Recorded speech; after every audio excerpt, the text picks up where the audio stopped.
Dear listeners, welcome to another tale of family bonds tested by greed, betrayal, and the unyielding force of justice. If this story touches your soul, please like, subscribe, and share in the comments where you're tuning in from. It means the world to me to know my words reach far and wide. Now, let's dive into this story. The autumn wind howled through the valleys of the Pacific Northwest, carrying the scent of pine and damp earth.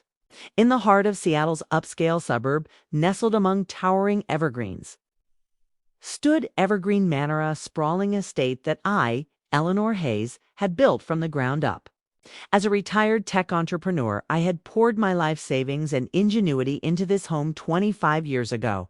The smart home features, the solar panels discreetly integrated into the roof, the expansive glass walls overlooking Puget Sound, every detail was a testament to my vision. But today, as I prepared dinner in my state-of-the-art kitchen, I felt like an intruder in my own domain. My daughter, Lila, had arrived 2 days earlier with her husband, Marcus, and his parents, Reginald and Beatrice Kensington. They were visiting for what was supposed to be a relaxing week. But from the moment they stepped through the door, the air thickened with tension. Lila, once my bright-eyed girl who dreamed of coding like her mom, had changed since marrying into the Kensington family. Marcus came from old-money real estate moguls who looked down on new wealth like mine. And now they treated my home as their personal resort. I chopped vegetables with precision, the knife's rhythm a small comfort amid the chaos. From the living room, I heard Beatrice's voice, sharp and condescending. "Eleanor, dear, is that organic kale? We only eat organic back in Boston. You know, from our private farm." Reginald grunted in agreement, his eyes glued to his tablet, probably checking stock prices. Marcus loomed on my custom leather sofa, feet up on the coffee table I'd imported from Italy, while Lila scrolled through her phone, occasionally nodding along. "Dinner will be ready soon," I called out, forcing a smile as I carried the salad to the dining table. The table was set with my finest china, but they barely acknowledged it. As we sat down to eat the herb-crusted salmon I'd spent hours preparing, Beatrice poked at her plate. "A bit overcooked, isn't it? In our club, the chef uses a sous vide machine. You should invest in one, Eleanor," Reginald added. "Service here is slow.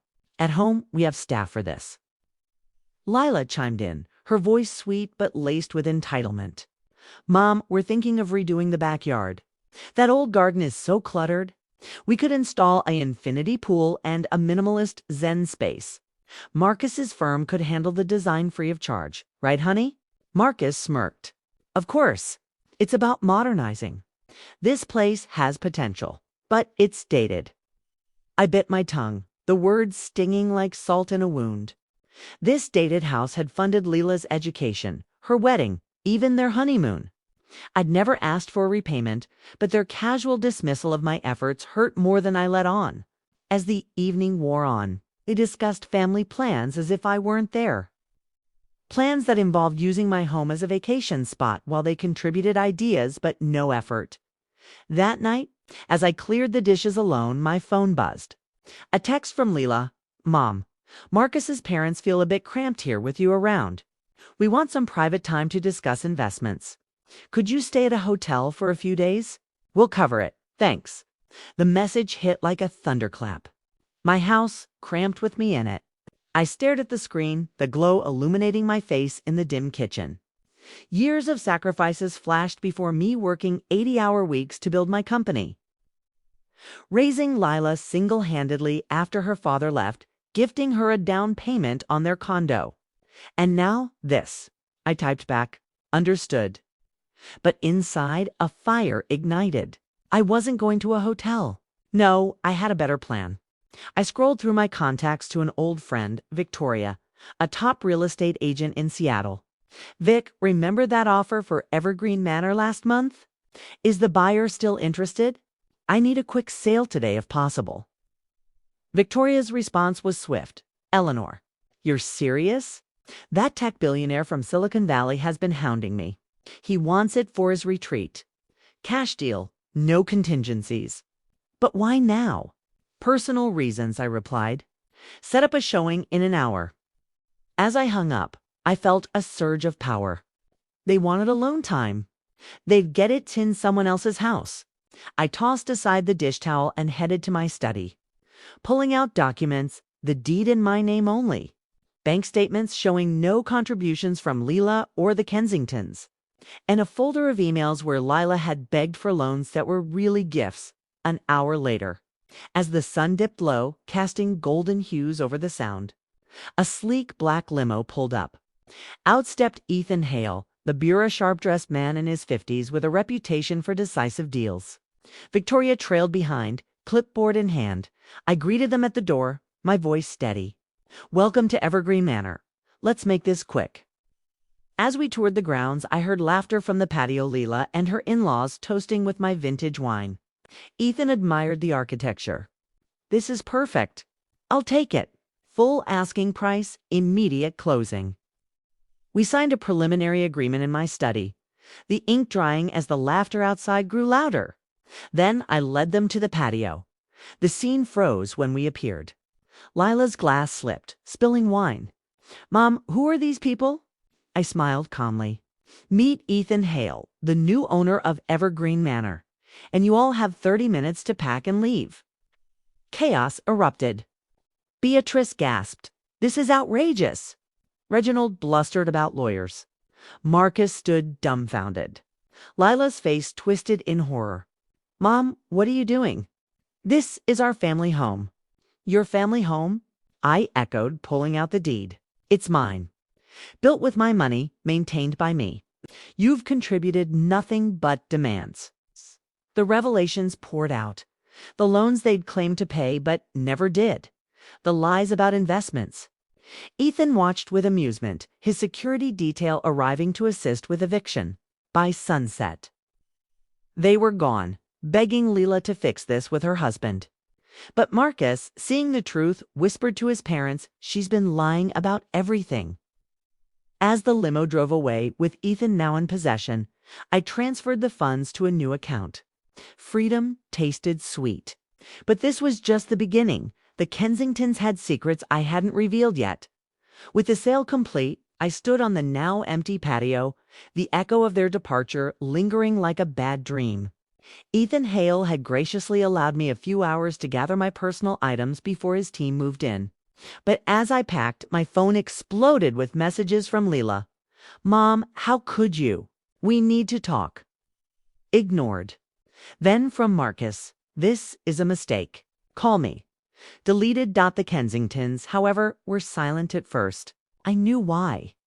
During the confrontation, I'd slipped Beatrice a USB drive with family documents.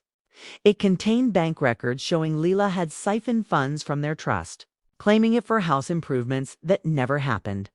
$250,000 over 2 years, funneled into luxury bags, spa retreats, and secret accounts. As I drove to a boutique hotel downtown, my temporary haven, the call came from Reginald. "Eleanor, what is this?" "Our money gone." I pulled over, voice calm. "Ask your daughter-in-law. She lied to you, just as she did Tom." The line went dead. Booty imagined the storm brewing in their Boston mansion. Lila had portrayed me, Asa, dependent widow, living off their generosity. In reality, I'd supported her lifestyle while they unwittingly funded her extravagance. That night, in Theatel's plush suite, I sipped chamomile tea, reflecting. My tech career had taught me resilience, coding through crashes, pivoting startups. Family was supposed to be different, but greed corrupted code too. The next morning, knock at my door. It was Leela, disheveled, eyes red. "Mom, please." Marcus's parents are furious. "They cut us off. We have nothing." I let her in, but my heart was steel. "Nothing. You had my home, my love. You threw it away?" She confessed the lease started small to impress the Kensingtons, then escalated, faking mortgage payments, using my house as collateral for loans in her name. "I thought you'd never sell. It was our safety net." "Your safety net," I corrected. "Not mine." As she begged, Marcus arrived with his parents. The room tensed. Beatrice clutched the USB. "Stole from us, Leela? How could you?" Accusations flew. Marcus defended her at first, but evidence mounted D-mail's transfers. "You said it was for the baby fund," he whispered, heartbroken. No baby existed. Another lie. Reginald demanded reprimand. "Divorce her son, or lose your inheritance." Lila turned to me. "Tell them it's a misunderstanding." I shook my head. "No, this is your mess." In the end, Marcus chose family honor, filing for separation that day. The Kensingtons whisked him away, leaving Lila alone. She screamed, "You'll regret this." But I didn't. With the sale proceeds, I bought a condo in Vancouver. Fresh start, ocean views. Months later, Lila reached out, reformed, working a job. Forgiveness came slowly, boot toned my terms. Justice isn't always sweet, but it's necessary. Dear listeners, thank you for staying with me on this emotional journey. If you're feeling the weight of Eleanor's resolve, please hit that like button, subscribe if you haven't already, and drop a comment telling me which city or country you're listening from tonight. The morning after a dramatic eviction, I woke up in my downtown Seattle hotel suite to the soft patter of rain against the floor-to-ceiling windows. Puget Sound was shrouded in mist, the ferries cutting silent paths through the gray water. My phone showed 47 missed calls, mostly from Leela, a few from unknown numbers, and one from Marcus. I ignored them all. Instead, I ordered room service, fresh duff toast, smoked salmon, and a strong black coffee. Simple pleasures that tasted like freedom. As I sipped my coffee on the balcony, wrapped in a plush robe, my mind replayed the previous evening. The look on Leela's face when Ethan Hale signed the contract, pure shock. As if ground had vanished beneath her designer heels. Beatrice clutching her pearls, Reginald turning the color of an overripe tomato, and Marcus, poor Marcus, standing there like a deer in headlights, realizing his perfect life was built on quicksand. But the real bomb hadn't dropped yet. The USB drive I'd given Beatrice contained more than just the missing $250,000. I'd spent weeks quietly investigating after. Notice Injure Regulus in my own accounts. Small. Transfers Leela had access to through an old joint account I'd forgotten to close. With help from a private investigator from my tech days, I'd uncovered the full extent. Leela had been forging documents, claiming Evergreen Manor as collateral for personal loans totaling nearly $500,000. Loans she'd used for luxury cars, European vacations, and most shockingly a secret apartment in downtown Bellevue where she entertained a side lover. Yes, listeners, my daughter. The one I'd raised to value integrity above all. The same girl who's cried when she accidentally broke a neighbor's vase and insisted on paying for it with her allowance, had become someone I barely recognized. My phone buzzed again. This time, a text from an unknown number. "Mrs. Hayes, this is Reginald Kensington. We need to speak urgently about the documents you provided."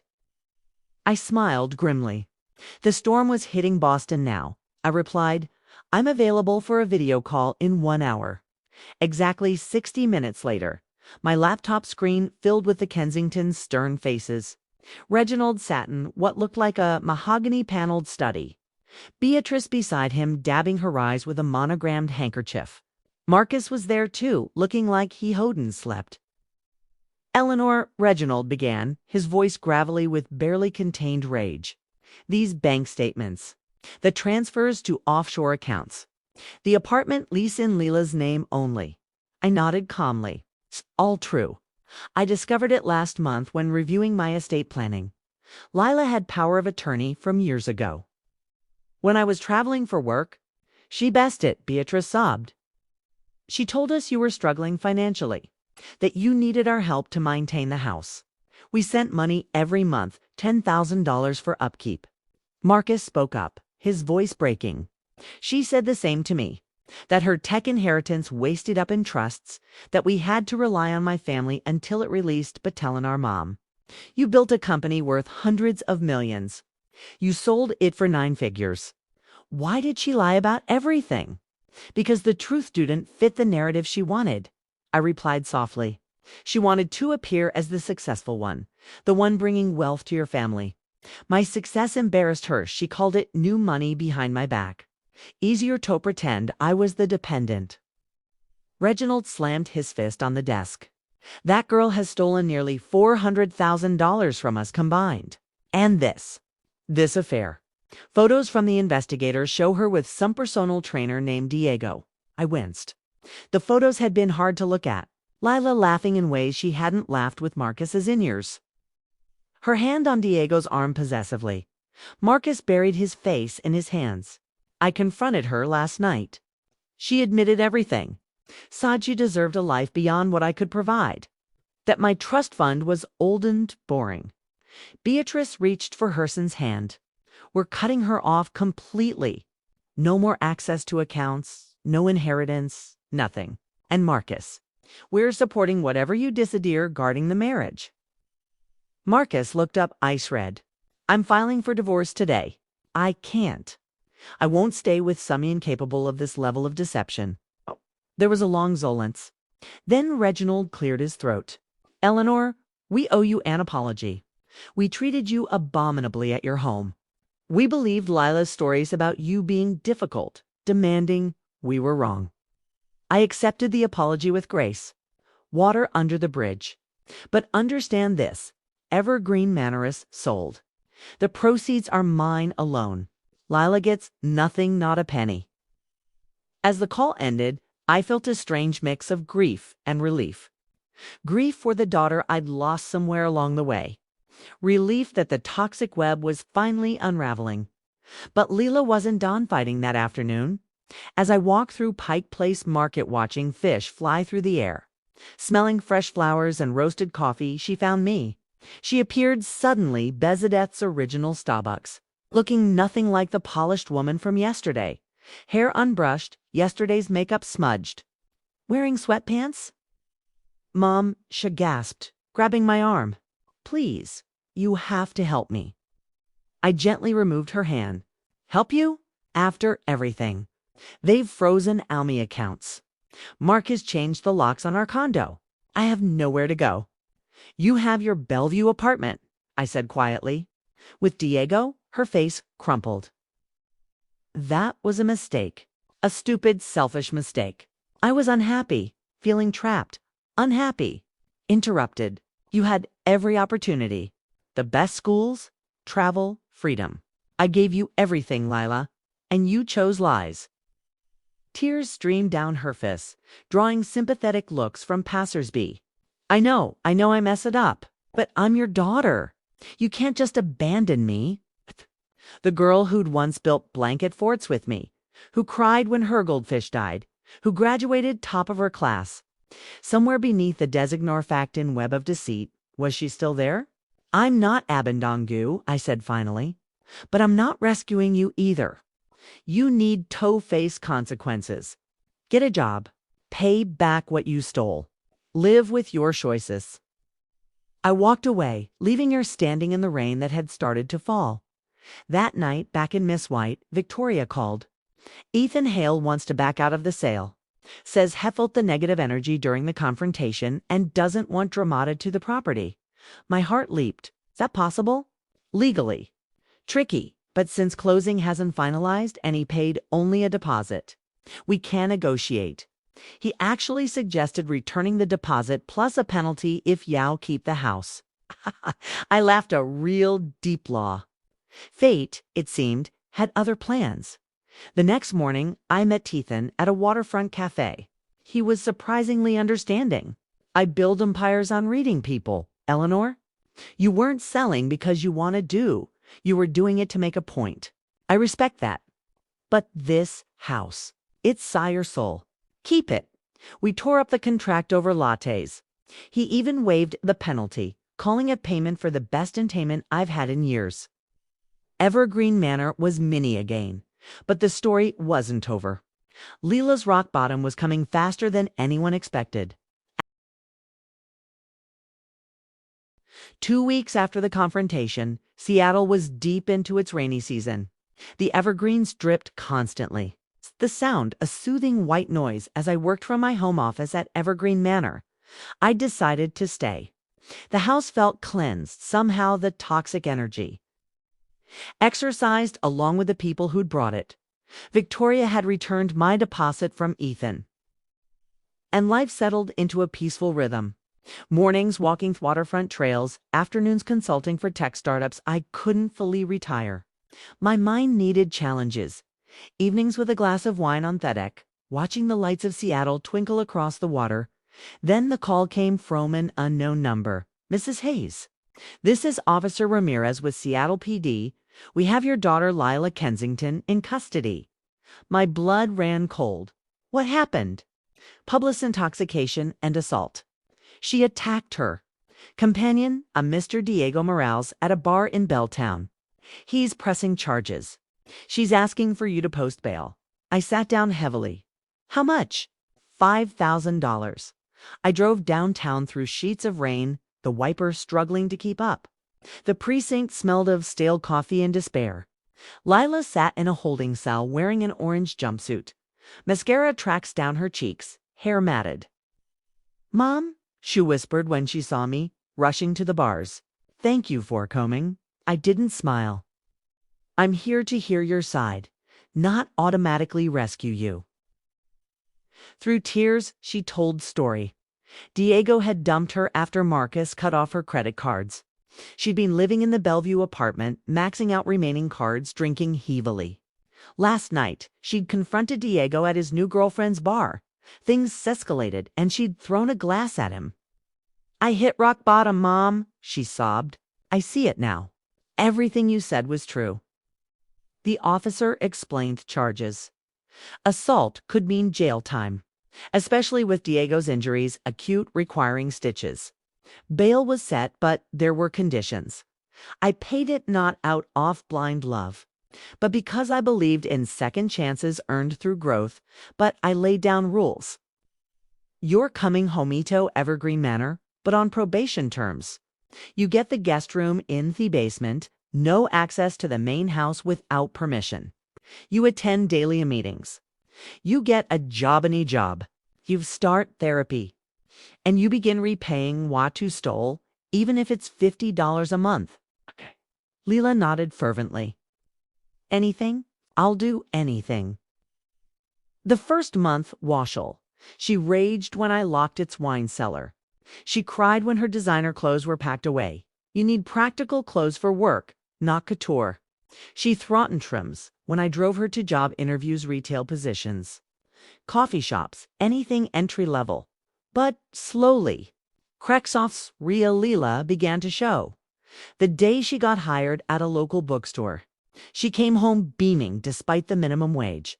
Mom, this guy came in looking for sci-fi recommendations, and I actually helped him. He bought 3 books because of me. I smiled, the first genuine one in months. She attended meetings religiously, getting a sponsor named Carla who became like a second mother. Therapy unearthed deep insecurities. Feeling she'd never measure up to my success. Marrying Marcus to escape that shadow. The lies spiraling out of control. One evening, as we sat in the deck watching a rare sunset break through the clouds, she said quietly, I used to hate this house. Not because of the house itself, but because it reminded me of everything you achieved without needing anyone. I wanted Toprov, I could do it too, but I chose shortcuts. I reached for her hand. Success isn't about money or status, Lila. It's about integrity. Building something real. Marcus reached out eventually through his lawyer first about divorce proceedings. But then personally, I hear she's changing, he wrote in an email. The Kensington, they're willing to drop the theft charges if she repays in installments and stays in treatment. Progress, not perfection. 6 months later, Lila had saved enough for a small studio apartment. She was promoted to assistant manager at the bookstore. She'd paid back $8,000 small dents. That consistent. The day she moved out, we stood in the driveway, rain soft as mist. I'm not fixed, Mom, she said, hugging me tightly. But I'm trying. Every day. That's all I've ever wanted. I whispered, as her beat-up used car bought with her own money disappeared down the driveway. I felt something shift. The house no longer echoed with past pain. It hummed with possibility. But dear listeners, this wasn't the end. Because just as Lila began rebuilding, an unexpected visitor arrived at my door, one who would force me to confront whether forgiveness has limits, and whether some betrayals cut too deep for redemption. Asterisk.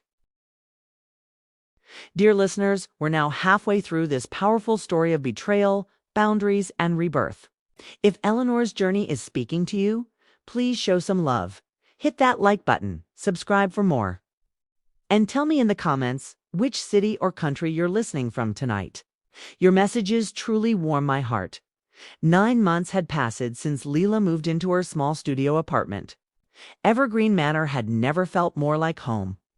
I'd repainted the guest rooms in soft coastal blues, turned one into a yoga space, and finally installed the outdoor fire pit I dreamed about for years.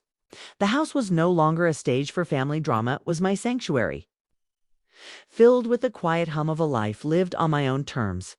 I'd even started dating Gagan. Nothing serious, just dinners with interesting men from a discreet app for professionals over 50.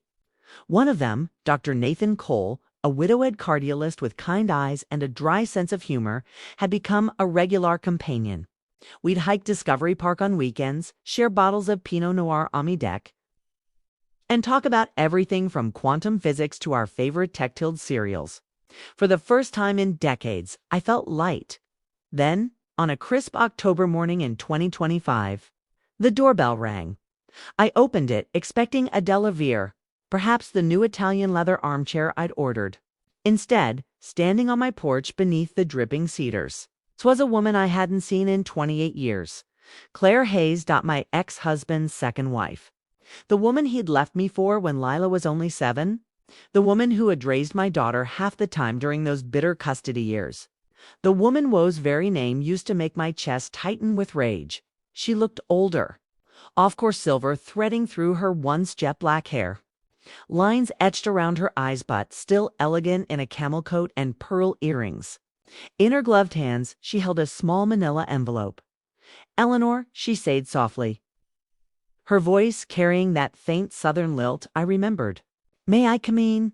I stood frozen for a moment, every old wound reopening at once. But something in her eyes, vulnerability, perhaps regret, made me step aside. We sat in the living room overlooking the Sound. Rain streaked the windows. I offered tea. She accepted. Silence stretched between us until she finally spoke. "I owe you an apology, thoughts 28 years overdue." I raised an eyebrow, but said nothing. She placed the envelope in the coffee table. "First, I need to tell you why I'm here. David Yorick's husband, my late husband, died 3 months ago. Heart attack, quick at least." I hadn't known. David and I had severed all contact after the divorce finalized. I'd heard through mutual friends that he'd moved to Florida with Claire. Retired early, played golf. I'd never cared to know more. "I'm sorry for your loss." "Ah," I said automatically, though the words felt hollow. Claire nodded. "Thank you. But that's not why I'm here." She tapped the envelope. David kept a locked box in his study. After he passed, I finally opened it. Inside were letters. Dozens of them. All addressed to you. All unmailed. My breath caught. She slid the envelope toward me. "These are the last 5. Written in the final year of his life. Had never sent any of them. But he wrote to you almost every month for 25 years. I stared at the envelope like it might burn me. Claire continued, voice trembling slightly. "Eleanor, I knew David was deeply unhappy after he left you. He never said it outright, but I felt it.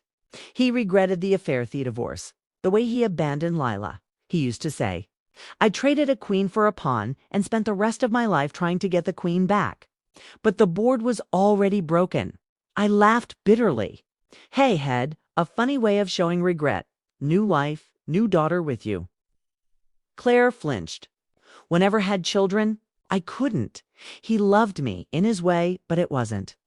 It wasn't what he had with you. I see that now." She took a sip of tea, steadying herself. "The letters explain everything.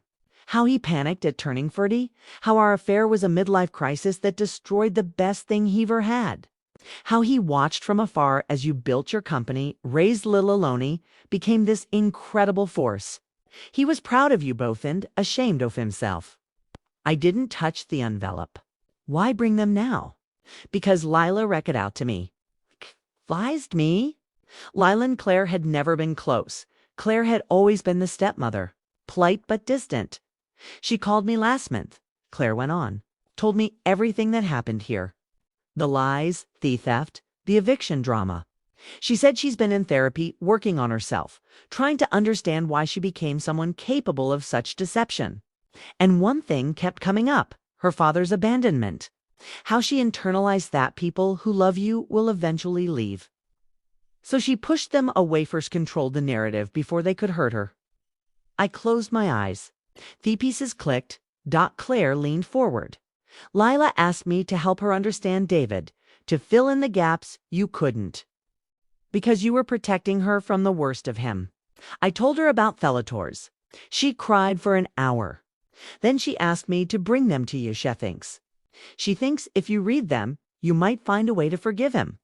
And maybe in forgiving him, she can forgive herself. I finally picked up the envelope. It was heavier than it looked. Claire stood. I'm staying at the Four Seasons downtown for 2 days. If you want to talk after you, read them more. If you want to burn them and never speak to me again, Landerstand, either way. She left quietly. The door clicked shut, leaving me alone with the rain and the ghosts. That night, I sat by the fire pit with a bottle of Cabernet and the letters. The first was, dated January 2024. Dear Eleanor, I saw a news article today about your company's acquisition. 9 figures. I sat in my recliner and cried like a baby. Not because I wanted the money, God knows we were comfortable, because I realized I threw away the privilege of standing by the most brilliant woman I ever knew. You did it alone. You and Lila gains the world. And I chose golf and sunsets with someone who never challenged me the way you did. I'm sorry. I've been Siri for 25 years. I write these letters because it's the only way I can talk to you without disrupting the life you've built without me. I don't expect forgiveness. I just needed you to know. David, the second letter mentioned Lila's wedding, how he'd watched from afar through social media, seen photos of her in her dress. Realized she looked exactly like me at that age. The third confessed he anonymously donated to the scholarship fund I'd set up in Lila's name after me company sold by the 5th letter, written just 2 months before his death. His handwriting had grown shaky. I'm not well, Eleanor. The doctor says my heart is giving out too many years of pretending I didn't break my own when I left you. If I could go back, I'd stay. I'd fight harder. I'd choose you and Lila every single day. Tell our daughter I was proud of her. Tell her I loved her, even if I was too much of a coward to show it. I hope life has been kind to you. You deserve every happiness. With regret. That will follow me to the grave. David, I cried that night. Not for the man he became, but for the family we could have been. For the little girl who waited at the window for a father who rarely showed up. For the woman woe hardened her heart to survive. The next morning, I called Claire. We met for coffee at Aquiote Cafe in Madison Park. I handed her the letters back. I read them, said thank you for bringing them. She searched my face and, I forgive him, I said simply. Not for his sake, for mine. And for Lila's, holding on to that anger was poisoning us both. Claire's eyes filled with tears. She'll be so relieved. I paused. But Claire, there's something else. Told her about Nathan the cardiologist, the laughter, the possibility of new love. She smiled, genuine and warm. Good, you deserve that, Eleanor. More than anyone. As we parted, she hugged him, tented at first, then tight. To women who had once been enemies. No bound by shared loss and unexpected grace. But dear listeners, this reconciliation opened a door I hadn't anticipated. Because 3 days later, Lila called in tears, not from relapse or failure, but from something far more complicated. She was pregnant, and the father was immune. I never expected. Lila stood in my kitchen, hands trembling around a mug of herbal tea, her face pale against the morning light streaming through the windows. Mom, she said, voice barely above a whisper, I'm 8 weeks pregnant. I set down my coffee, heart pounding. Is it Marcus? She shook her head, eyes fixed on the floor. No, we finalized the divorce 6 months ago. It's Diego. The name hit like a slap. The personal trainer. The affair partner. The man whose face I'd seen in those grainy investigator photos. Smiling with my daughter in ways Marcus never managed. I took a slow breath. The same Diego you assaulted in a bar. She winced. Yes. After everything fell apart, I kept going to his gym for punishment. I think. To see what I'd thrown away. We started talking. Really talking? He broke up with his girlfriend. I told him about therapy, about trying to become someone better. One night, it just happened. I guided her to the sofa. We sat in silence for a long minute. Are you keeping it? I asked gently. She nodded, tears spilling. I know it's insane. I'm barely stable new job, tiny apartment, paying restitution. But the moment I saw the test, I felt something shift. Like this baby is my chance to do it right. To be the parent I wish I'd had. I thought of David's letters, of missed chances, of cycles repeating, and Diego. I pressed. He wants to be involved. He's not rich, makes decent money as a trainer.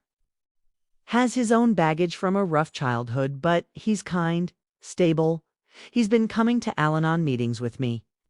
Even though he doesn't drink. Says he wants to break his own family patterns too. I studied her face. The entitled gloss was gone. In its place was raw vulnerability and something else. Hope, Lila, I said carefully. I won't lie. This terrifies me. You're still healing. A baby is enormous. I know, she whispered. I'm scared every day. But Mom, I need you, not to fix it. Just to be there. I pulled her into my arms. She sobbed against my shoulder like the little girl who once had nightmares about monsters under the bed. Over the next months, life transformed in ways I never imagined. Diego moved into Lila's studio-tight quarters, but they made it work. He was respectful when he visited my home, always calling me Mrs. Hayes until I insisted on Eleanor. Tall, tattooed, with warm brown eyes and a gentle demeanor that belied his muscular frame. He brought Lila ginger tea when she had morning sickness, attended every doctor's appointment, and started night classes to become a physical therapist. Better income, better future for their child. Lila blossomed in unexpected ways. Pregnancy seemed to ground her. She read parenting books voraciously, decorated a corner of her apartment with secondhand baby items, and continued therapy with fierce commitment. The Kensingtons remained distant, no contact. No acknowledgement of the pregnancy. Marcus had moved to London for work. Claire, however, became an unlikely ally. She sent neutral-toned baby clothes classics, never go out of style, and offered to host a small baby shower in Boston if Lila wanted. One spring afternoon, as cherry blossoms drifted across my deck, Lila asked the question I'd been waiting for. Mom, would you be in the delivery room with me? I cried then. Happy tears. The birth was in late July, a humid Seattle day that broke into evening thunderstorms. After 18 hours of labor, my grandson entered the world crying lustily, with Lila's dark hair and Diego's nose. They named him David. Not after my ex-husband, Lila explained later, but after David Attenborough, because he taught me about the natural world, about resilience, about how even broken ecosystems can heal. I held little David for the first time as lightning flashed outside the hospital window. His tiny fingers wrapped around mine with surprising strength, and in that moment, I understood. Redemption isn't linear. It's generational. It's choosing every day to do better than the day before. Lila moved back into Evergreen Manor, temporarily basement. Suite fully remodeled into a proper apartment with its own entrance. Diego joined them on weekends while finishing school. The house filled with new sounds, baby coos, lullabies, the whir of a breast pump. Nathan, a cardiologist boyfriend, took it all in stride. He'd lost his own daughter years ago and found unexpected joy in becoming Uncle Nate to little David. 1 year later, On the baby's first birthday, we gathered on the deck Lila. Diego, now a licensed physical therapist, Claire, who'd flown in from Florida. Even Victoria the realtor and a few of Lila's sober friends dot as we watched little David smash cake into his face. Lila leaned over to me. "Mom," she said quietly, "I used to think this house was a prison full of expectations I could never meet. But now, it feels like a greenhouse, where broken things can grow again." I squeezed her hand. That's exactly what it is. But dear listeners, our story has one final chapter. Because just when life seemed perfectly healed, a letter arrived postmarked from London, from Marcus Kensington, and what it contained would test every boundary I'd set, every forgiveness I'd granted. The letter arrived on a foggy December morning, postmarked London, with Marcus Kensington's elegant handwriting on the thick cream envelope. I recognized it immediately, the same script that once signed birthday cards for Lila with polite, distant formality. I carried it to the kitchen island, poured a cup of coffee, and sat for a long moment just looking at it. Little David, now a rambunctious 18-month-old, was napping in the basement apartment with Lila and Diego. The house was quiet except for the soft patter of rain on the glass roof of the sunroom. Finally, I opened it. "Dear Eleanor, I hope this letter finds you well. I've rewritten it a dozen times over the past year, never quite finding the courage to send it until now. First, I want to congratulate you on your grandson. Claire sent photos from the birthday party. He's beautiful, has Lila's eyes and a smile that reminds me of you in old photographs. I'm writing from a quiet flat in Kensington. Ironic, I know. London has been good to me professionally, but lonely personally. The family firm transferred me here after the divorce, perhaps to keep me away from the scandal. My parents have softened slightly with time, but the name Lila is still rarely spoken.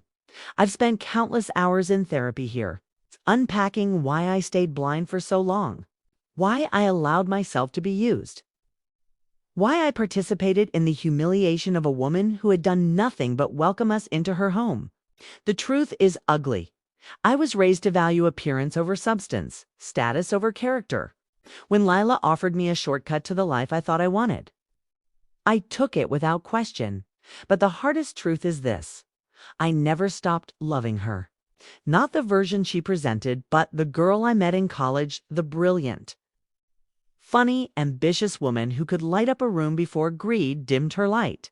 I know she's changed. Claire keeps me updated discreetly. I followed her progress from afar. The job promotions, the sobriety milestones, the way she mothers David with a fierce tenderness I never saw in our marriage. I've watched Diego step up in ways I never did present, accountable, kind. I'm not writing to ask for reconciliation. I forfeited that right the day I chose my parents' approval over standing up for what was right. But I am asking for something else. Permission to write to Lila directly, to apologize without expectation, to perhaps one day far in the future meet well, not my son, but the boy who carries part of the woman I once loved, to be allowed, if she ever chooses, to know him from a respectful distance. I've enclosed a separate sealed letter for her.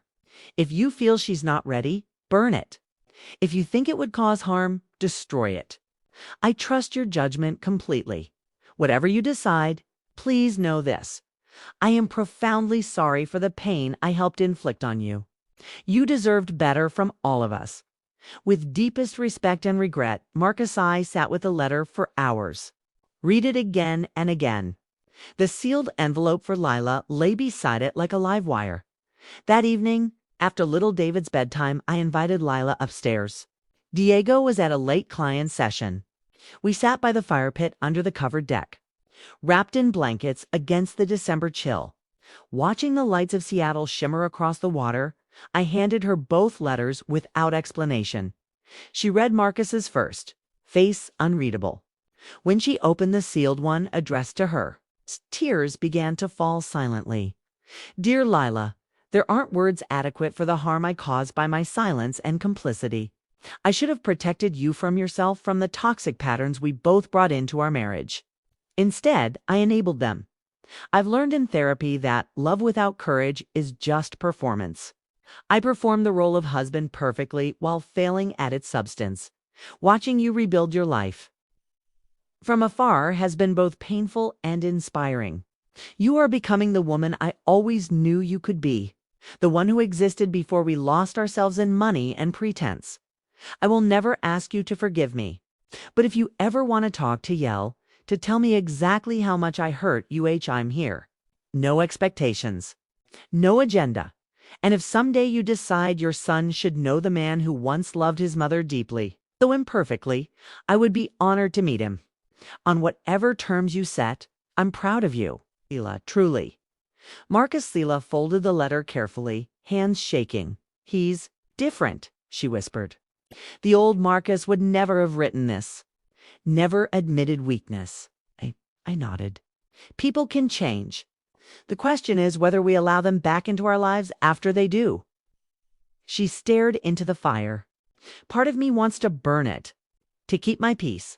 Diego and David and you, this is my family now. Safe, real. I waited. But another part? She continued, voice breaking. Remembers the good times.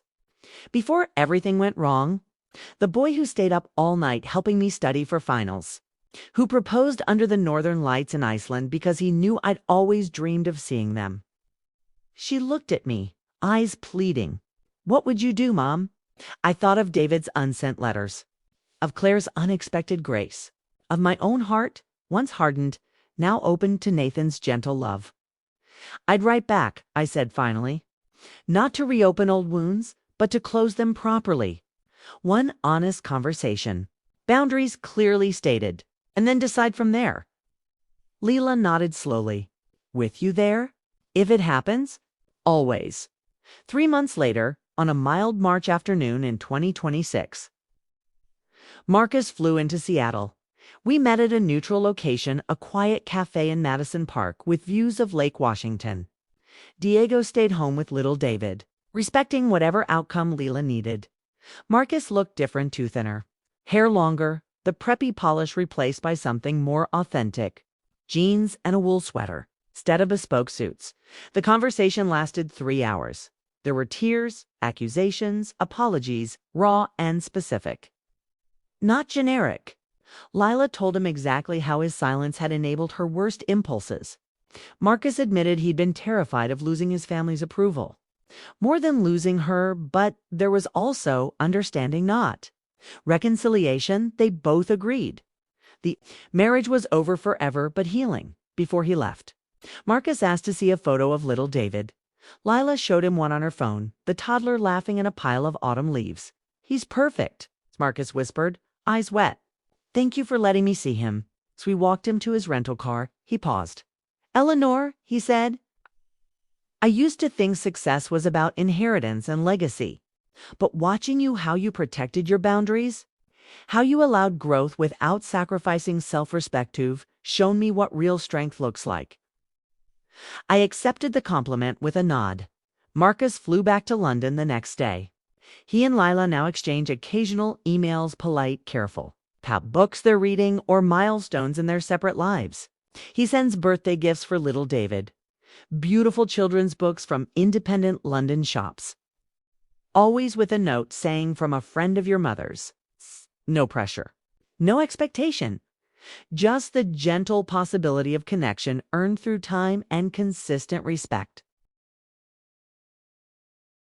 Dear listeners, we've reached the end of Eleanor's story. Thank you for walking this long road with me. If this tale of justice served, forgiveness earned, and love redefined has touched your heart, please like, subscribe, and share in the comments where you're listening from this Christmas Eve. It's 2025. Your presence has made telling this story worthwhile. Now for the final chapter. 5 years later, December 24th, 2030. Evergreen. Manor glowed with warm light against the winter darkness. The great room was decorated simply but beautifully. Fresh cedar boughs on the mantel. White twinkle lights woven through the beams. A towering noble fir in the corner adorned with ornaments collected over decades. Little David, now 6 years old, All legs and curiosity raced around in dinosaur pajamas, helping his grandfather Nathan set out cookies for Santa. Yes, Nathan and I married 3 years ago in a small ceremony on the deck, with Lila as my maid of honor and Diego as best man. Claire flew in from Florida to witness it. The basement apartment had long since been converted back to guest quarters. Lila, Diego, and David lived in a house 10 minutes away they'd bought together with their own money. A modest but beautiful craftsman with a big backyard for the dog they'd adopted. But every Christmas Eve, they came home to Evergreen Manor. The doorbell rang. Lila answered it, returning with two familiar figures bundled against the cold. Claire, now fully gray but radiant, carrying a tin of her famous pecan sandies. And beside her Marcus, he visited once a year now, always at Christmas. The arrangement had evolved naturally. Emails became occasional video calls. Video calls became careful visits. He'd met David the child when the boy was 3, at a neutral playground. They'd build sandcastles while Lila watched from a bench. Ready to intervene but never needing to dot, Marcus brought books, of course. Tonight it was a beautiful illustrated edition of The Hobbit. David the child ran to him with the unreserved joy of a 6-year-old who knows only that this kind man from England tells wonderful stories in a funny accent. As the adults gathered in the kitchen, Lila and Diego making hot cocoa, Nathan pouring eggnog, Claire arranging cookies, Marcus helping David hang his. Stalking the scene felt almost miraculous to me. The people who once sat at my table with disdain and entitlement now moved through my home with gratitude and care. After the children, David and his new baby sister Sophia, born last year, were tucked into bed. The adults gathered by the fire. Marcus raised his glass of cider. To Eleanor, he said quietly, who taught us all through boundary and through grace what family can mean when we choose to grow into it. Everyone drank. Later, when the house was quiet and snow began to fall softly outside, I stood on the deck with Nathan, his arms around me from behind. Quite a journey, he murmured. I looked out over the sound, lights twinkling across the water like stars brought to earth. From wanting to sell this house to escape the pain, I said, to filling it with more love than I ever imagined possible.